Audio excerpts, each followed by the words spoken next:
What's up everyone, Tim here from Everyday Tactical Vids, and today we're looking at the Benchmade Bushcrafter 162. This came to us from our friends over at Knife Hog, and stay tuned for an opportunity to get a discount when you order knives from our friends over at Knife Hog.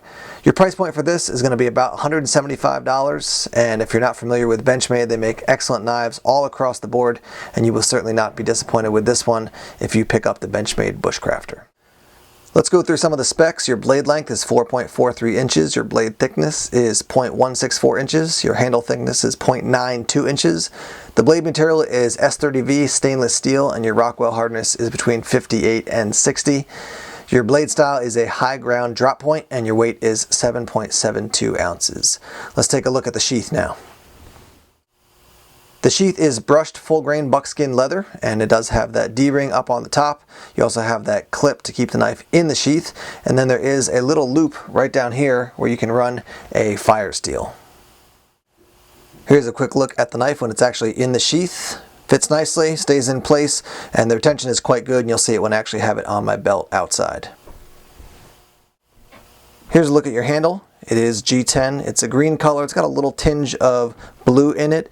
Red vulcanized spacer there, and then you have titanium tubes that are basically pressed through, and then they're flanged out on both this side and over on this side as well, and that'll give you great retention. You're not going to have these handles falling off at all. And then down on the end you can see we have a spot for a lanyard. Here's a look at your blade. As you can see, it is a drop point. Nice high grind there. There's your Benchmade logo. It says 162 underneath. On the other side here you can see it does say Seibert.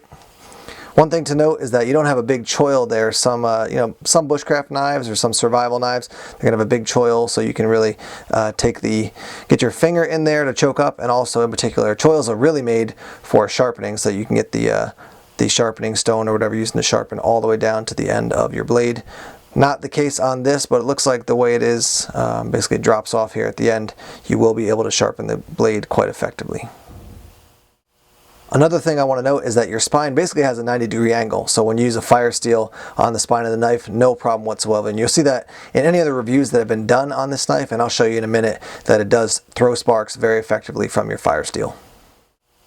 One other thing I want to tell you before we head out and show you what this knife looks like in use in the field is that the handle is actually quite comfortable. I find the way my hand rests, just in general to use the knife, my ring finger falls on that hole, and then my pointer finger falls there, and so I'm able to get just a nice solid grip. This is very steep here. This angle is so steep, and that is again a 90-degree angle. Just be careful as you're using this.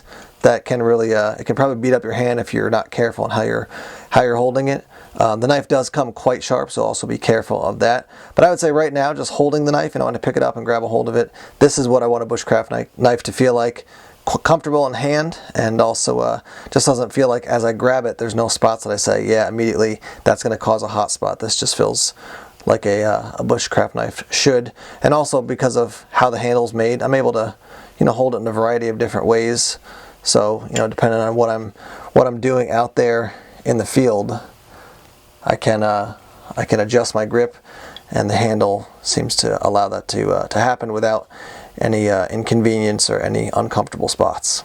Alright, let's head outside and test this out. We're out here in the field now, continuing our review of the Benchmade Bushcrafter. Here's what it looks like on my belt, and you can see just get your one loop here that the belt runs through. There's a D-ring up here. If you want to hang it off something, you could do that as well. And you can see also the fire steel here and the little loop in the back, and then taking the blade out is easy enough to do. Just remove your snap, and there's the knife. Now we're going to take a look at using the spine of the knife to get some sparks off our fire steel. As I mentioned before, a very steep angle here on the spine of the blade, so we should have no problem whatsoever getting some sparks off our fire steel.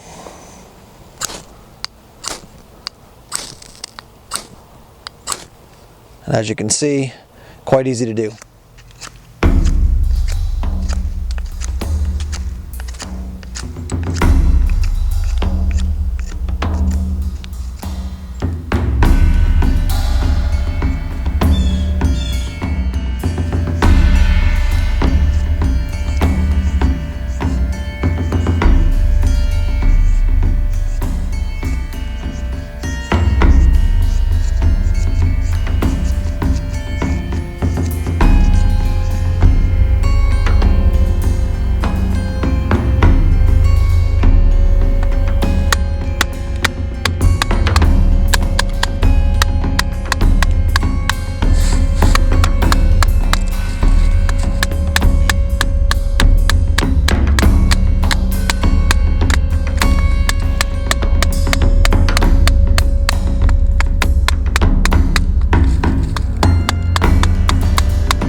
Okay, so all this stuff has been prepared using the Benchmade Bushcrafter. We have a little bit of a tinder here. That's some dried fern and some of the dried flower head from some aster.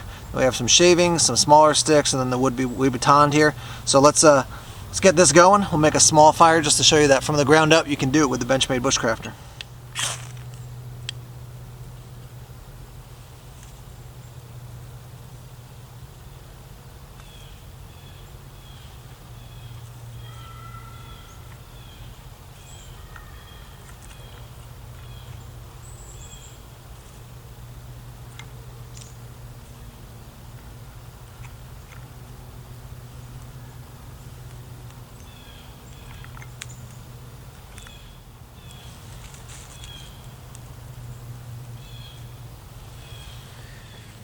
Here it is, the fire we made from the ground up with the Benchmade Bushcrafter. We'll put the fire out, head back to the studio, and wrap up our review now. Alright, we're back now in the studio to wrap up our review of the Benchmade Bushcrafter that we got from Knife Hog. We'll talk about some of the downsides and then talk about the upsides. The downsides, honestly, are pretty minor. It's more, I would say, a personal preference thing. One of the first things I'll note is the steepness of the spine. For some people, you know, when they're using it, if they're not using a fire steel lot, that's going to be a little bit aggressive on your thumb if you're choking way up on the spine of the blade. So, you know, something to be aware of. The contour or the shape of the handle. Some people like a more rounded handle. This one is rounded off, but it's got a little bit more of a square, chunky feel to it. I like that, but some people like a very round bushcraft knife. So that's, again, going to be a preference thing. I'm not going to speak directly to the topic of the steel choice that they have, this S30V, because there's just a huge variety when it comes to what people like or don't like for different applications when it comes to the steel on a blade, you know, for a bushcraft knife, survival knife, EDC knife, whatever it is. I do like this S30V. I'm biased towards that when it comes to a bushcraft knife. I do want to talk a little bit about the sheath, so let's zoom in on that, and then we'll talk about some of those you know, things to be aware as opposed to real downsides, and then we'll talk about some of the major upsides of this knife. What we're looking at here is the sheath and the plastic insert that goes into the sheath. I have tried the knife in the sheath without the plastic insert and with the plastic insert, and here's my conclusion. If you put the knife into the sheath without the plastic insert and then snap the snap over the edge of the handle there, it will stay quite firmly in place. There is some movement, but it doesn't seem at all like it's going to fall out. It's quite secure. If you put the plastic insert into the sheath and then put the knife in, it still does have a little bit of movement when you have it snapped down, but it's less movement than when you don't have the plastic insert. So as far as, you know, securing the knife the best possible way, I would put the plastic insert in there and then put the knife in and then snap the sheath, you know, over the handle of the knife. It doesn't make a huge difference. It's not a massive difference between having the insert and not having the insert. I just feel like, you know, the whole setup is so nice, the knife is so nice, the sheath is so nice. I just want to get that piece of plastic out of there. Let's close out by talking about some of the upsides of the knife and the sheath. The sheath is nicely made. I like the fact that it has that spot for a fire steel. That's just a little bonus that I think is a great add-on there. The knife cuts well. I just think it's a beautiful looking knife. I just find it a really attractive piece of art, really, in addition to being a very useful item.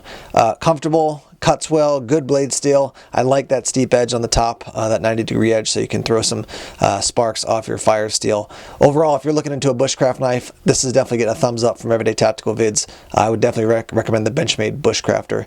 Check it out over at Knife Hog and use the coupon code down below, and you'll be getting a discount from them. Thanks for watching the video. Please subscribe to Everyday Tactical Vids here on YouTube.